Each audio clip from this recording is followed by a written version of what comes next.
Hi there, very good evening. I'm Hazir here.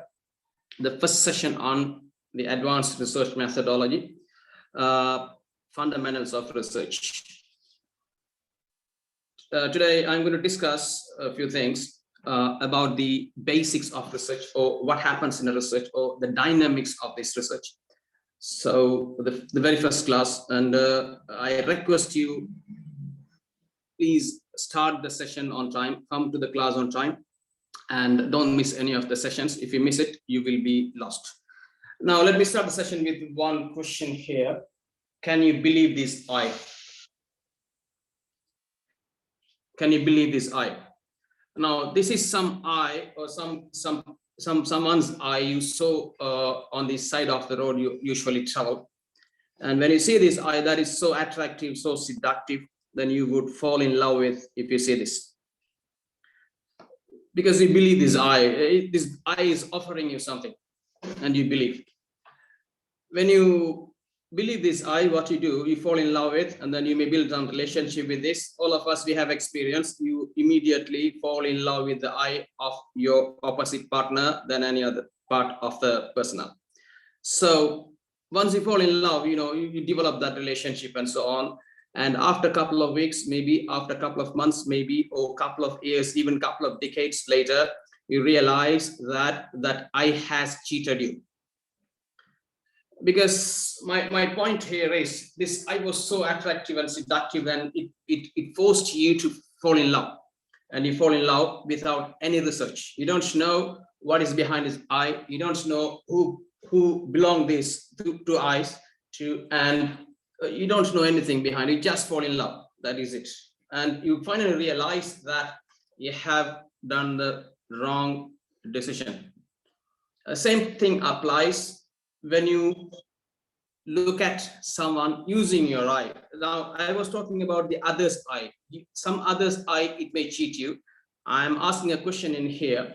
If you look at this image, you are using your eyes to judge who are they, and what is the relationship in between these two personals, a boy and a girl, a gentleman and a lady. What is the relationship? There are so many answers to this. One of you would say they are friends. The other one would say they are a couple, married people. And the other one would say, the third person would say they are boyfriend and girlfriends. And another person would say they are classmates. During the lunch break, they are walking off from the classroom for a dinner.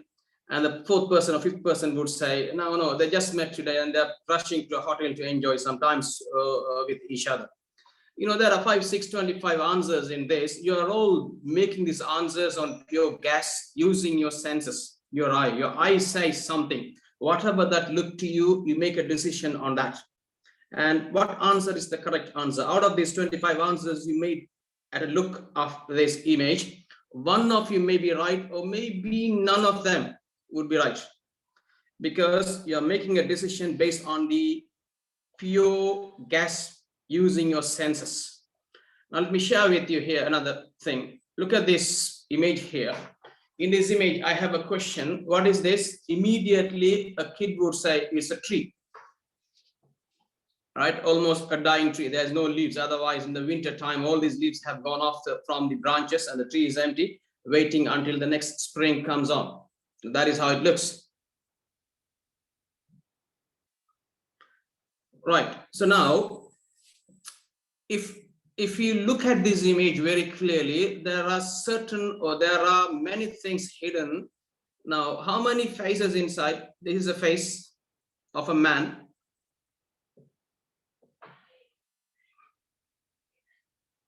And this is a face of a lady.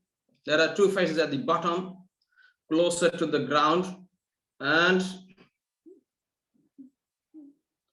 there's another face here. There's another one here. There's another one there. There's another one more, and there's another one. So to my eye, for my eyes, I can see 1, 2, 3, 4, 5, 6, 7 faces here.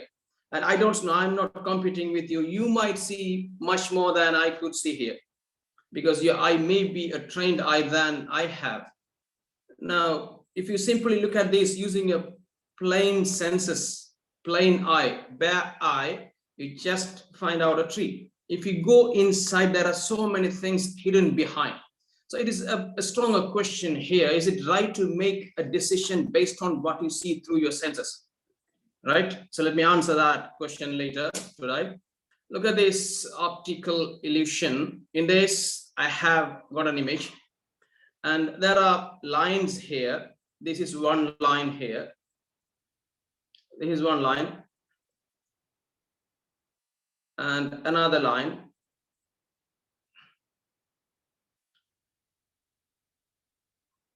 another line. I'm sorry, another line. Okay, there are lines. Now my question is, are these lines are parallel to each other? Red line and the green line, is it parallel to each other? The green line and the blue line, is it parallel to each other? Your bare eye, your empty eye would say, no, it is a kind of shaking. It doesn't look to me exactly parallel to each other. It is not parallel. But can you make a decision that way, or do you take some measuring instrument like a ruler or something and measure these and make a decision on that? In fact, the red line is parallel to the green line, and the blue line is parallel to the green line as well. It is the fact, but your eyes doesn't tell you, or your eyes will not agree with what I say now, because it looks kind of shaking. So can you believe your eye? Can you believe your senses? The next point is this. So I said, using these couple of examples, using your common senses, or using your five senses, your brain, your feelings, your understandings, your eye, your nose, whatever, is it right to make decision purely? I somewhat proved no, you have to do a research. And let me tell you one more example. This was done by one of the famous psychologists, Ash. His experiment was the majority influence. You might know what happens is there is a red color line on one side, and there are three lines against it: purple color, green color, and blue color. Now the experiment is, you take 6 people, including you, so 7 altogether participants, and the researcher asked the question from the first respondent that, can you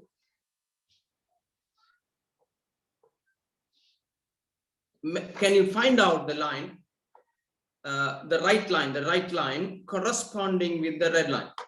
Obviously, if I ask you which line on the right side out of ABC, which line is in correspondence with the red line, you would immediately say green color line. That is what it is corresponding with. But in the experiment, what happened was, the first person said it is the blue color line.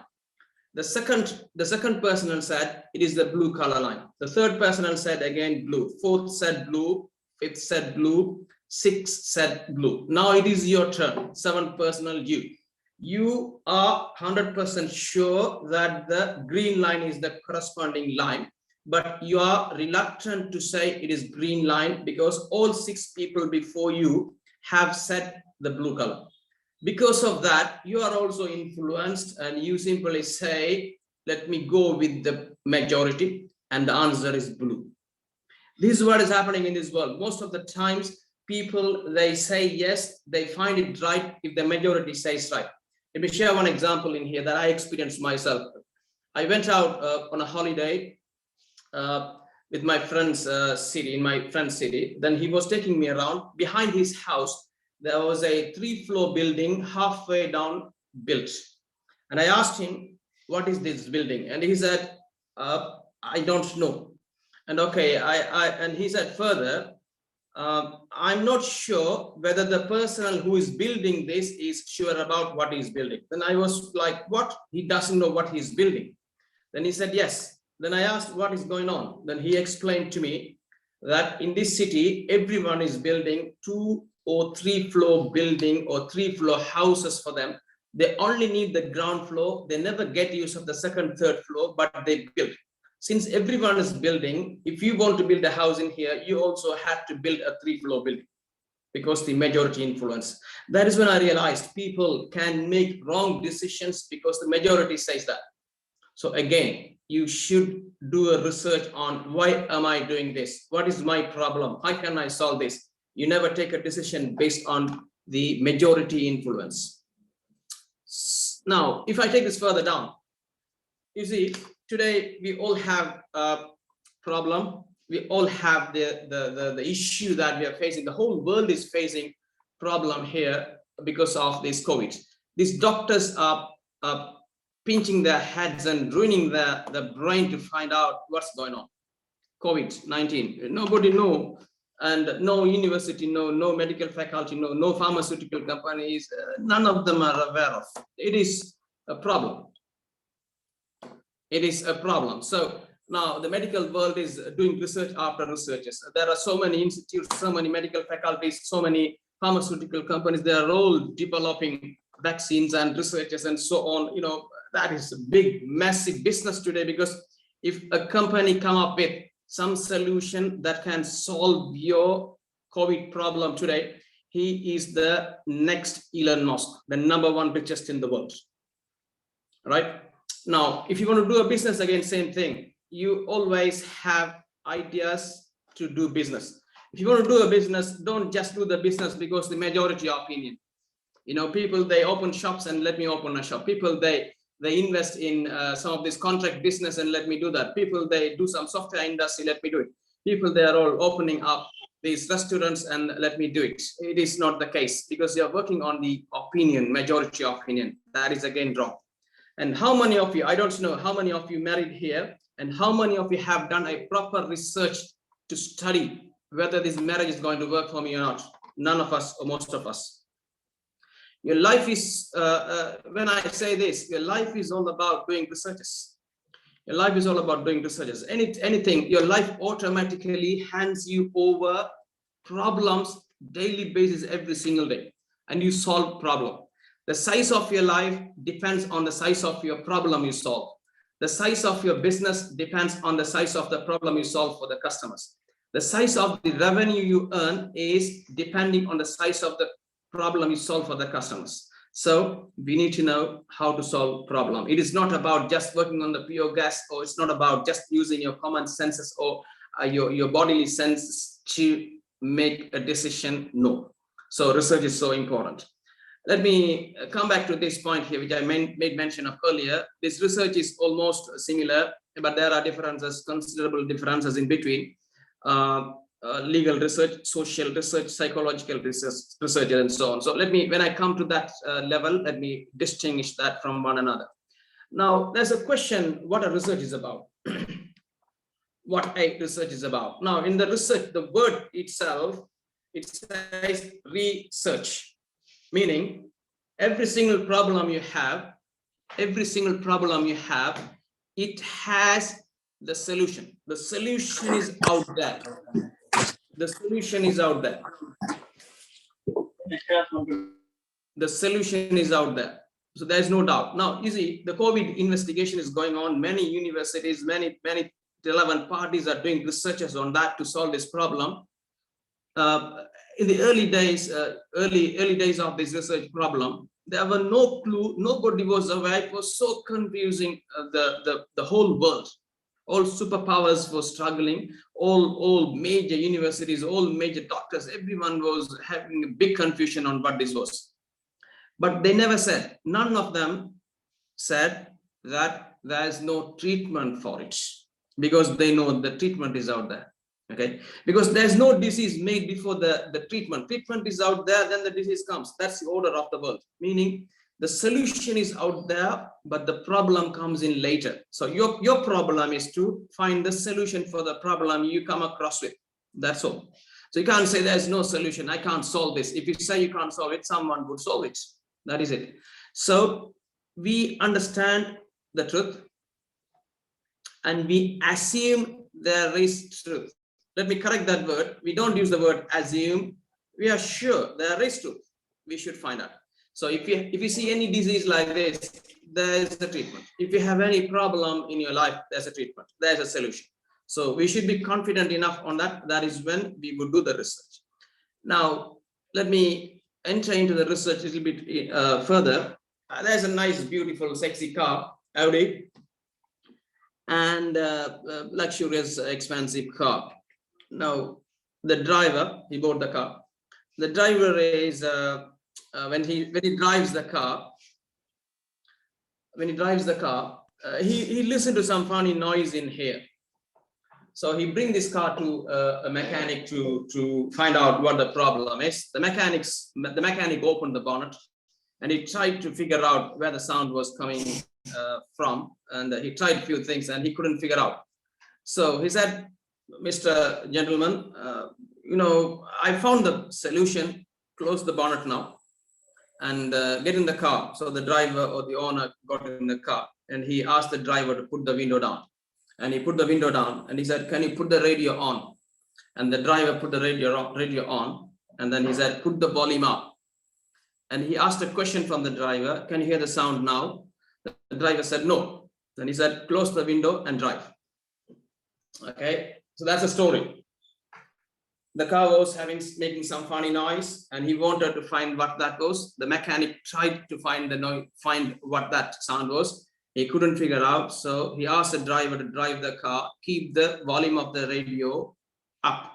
So you can't listen to the sound or the noise. Now the moral is, when you have a problem in life, you don't see the problem never show it off to you. You never see the problem. You only see the symptom. The sound is not the problem in the car. It is the symptom. Something is broken inside or something went wrong inside. That is why you hear the noise. Noise is not the problem. So the problem is something that is making the noise. Noise is just the symptom. Now, the mechanic was trying to sort the symptom out. That is why he asked the driver to put the volume up so that you can't listen to the noise. You enjoy the music and drive. So the mechanic is actually trying to solve the symptom here, but not the problem. The problem is not solved here. That is very clear to you and me. There's no argument on that. This is what happens in most of the cases. If you see some symptoms, you think that is the problem, and you treat the symptom and you miss the problem totally. So the problem will get worse and worse, and it will finally kill your car. So the idea is to find out the symptom. From that symptom, we have to go into the problem. Let me discuss that using an example in here. Usually I take this example for all my classes. Now look at this.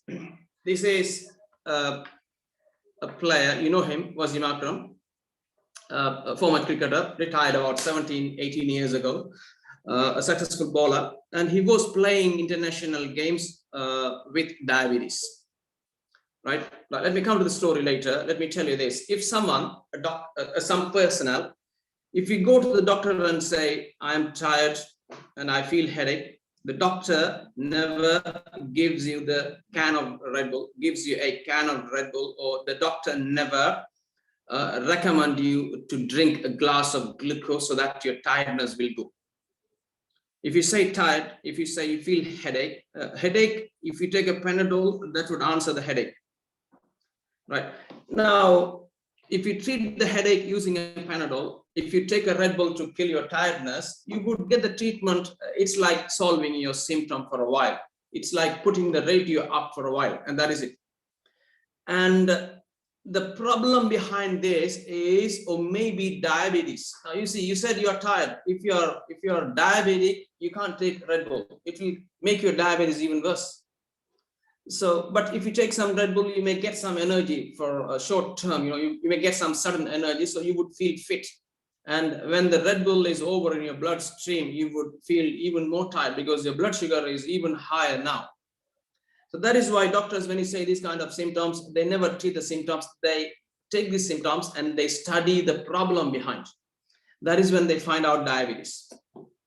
When you find out it is diabetes, it is easy for us to treat. It may be because of the food you consume, it may be the exercise you do, or it may be the stress you have, or something else. So what happens is, if you have the symptom here, you have to go on the reverse side of it. You have to study where the symptoms are coming from, what is the problem behind. And if you know the problem and you know what is causing this problem, so the route map of understanding your treatment is this way: from the symptoms towards the factor, towards the source that makes the problem. Now I have taken vasimacram here. The reason is because the blood sugar or diabetes can be caused by many reasons.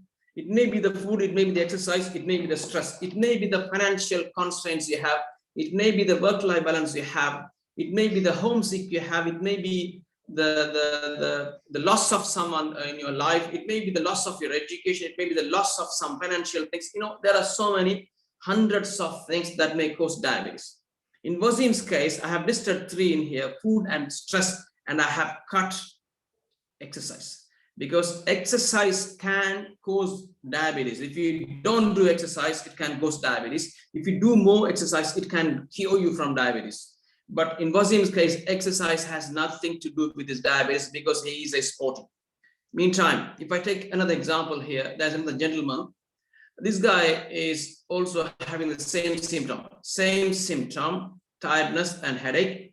And if you study his blood, he is diabetic. And if he's diabetic, if you study what he's doing, it may be food and exercise, because he's looking a fat man. So it seems that he's not into exercise or gym. So it may be the reason why he's diabetic for, and the food he consumes may be another reason. But it doesn't look to me that he's stressed out because he's enjoying his mobile phone and doing something fun. So stress is not, or maybe not part of this. The reason why I have brought in these 2 is, for this, you have the same symptom for vasimacram and him. And vasimacram and him have the same problem here, but vasimacram and him don't have the same reason for that problem. So in Wasim's prescription, doctor writes something, whereas in this gentleman's prescription, doctor writes something else instead.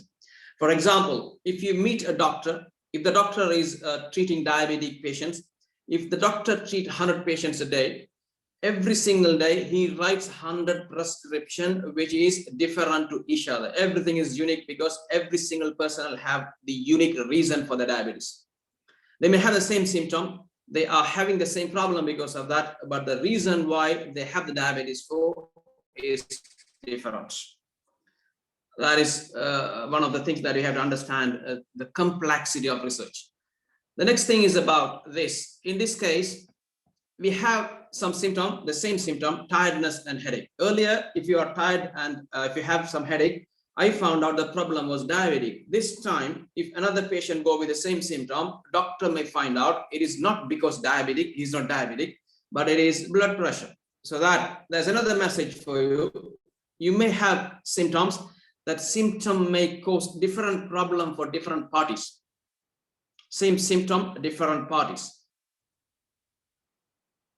Right? Same symptom, different parties. Earlier, as what I said was same symptom, same problem, different factor. Here, same symptom, different problem. Let me tell you one more example. You have same symptom here.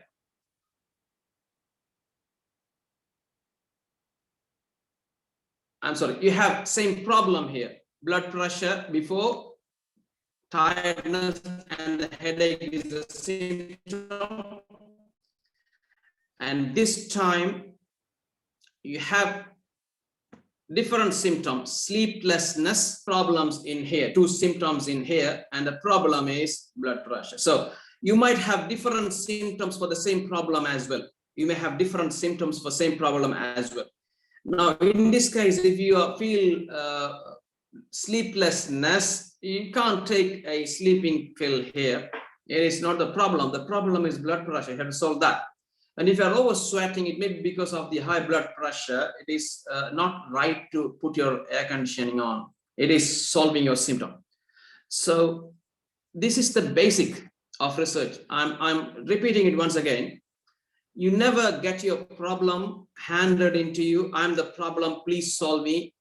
solve me, it is not the way. You always handle in with the symptoms. From the symptoms, you have to deal it through and you have to find out what the problem is. When you find out the problem, you know why this problem is, so that we can find out what is causing this problem, so we can easily solve the problem. Now, as I said, you may have some symptom, and for that you may have same problem for same people, but you may still have different reason for that problem. You may have some symptom, there may be different problem for that, and you may be having different factors or different reason for that problem as well. And you may have different symptom and same problem also. So this is the complication of your research, right? So now I believe that I have given some idea about the nature of research. If you feel something in your head, if you face some problem in your head, it is not the problem straight away, it may be the symptom of something. Today I experienced something. My eldest son was in problem with his little brother.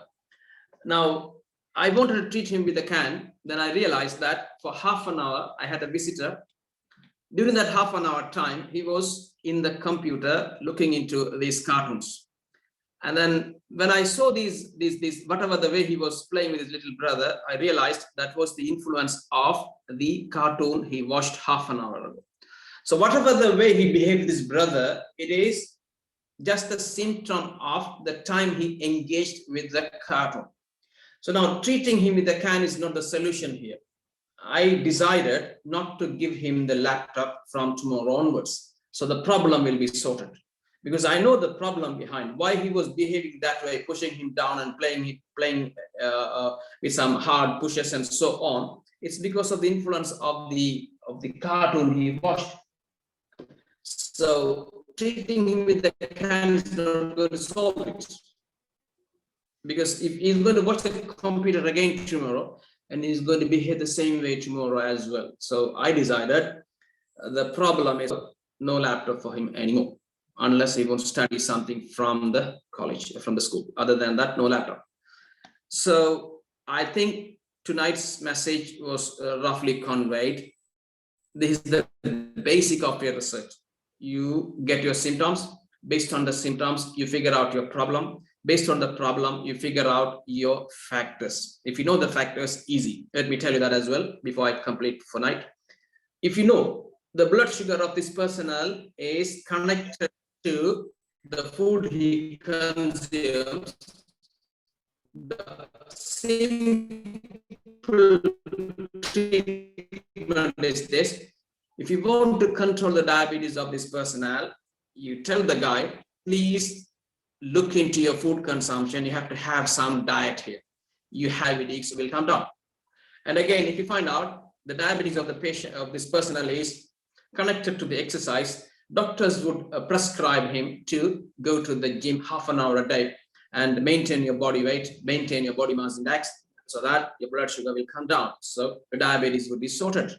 So that is what it is, simple. You know the symptom and you figure out the problem and you find out the factor or the source of that problem, and it is easy to treat. But getting this image is not easy. As I say, I have very much simplified this. Figuring out the symptom is difficult. From the symptom, defining the problem is challenging. From the problem, defining the factor is challenging. Defining what is causing this problem is also challenging. So in coming classes, I will be discussing how does this, how do this work with some strategies and some ideas and some different techniques that I have used and I have learned and done by other experts as well. So it would be beneficial to you. So that is it from me tonight on the introduction part, a shorter version. And I would be taking this class like this, short, half an hour, 45 minutes every night, maximum 1 hour. And about 12 weeks, I would be finishing all of this. So thank you very much for joining me tonight. And I would like to see you on the next class with the next development of it. And have a great week ahead. Be safe. Good night. Thank you.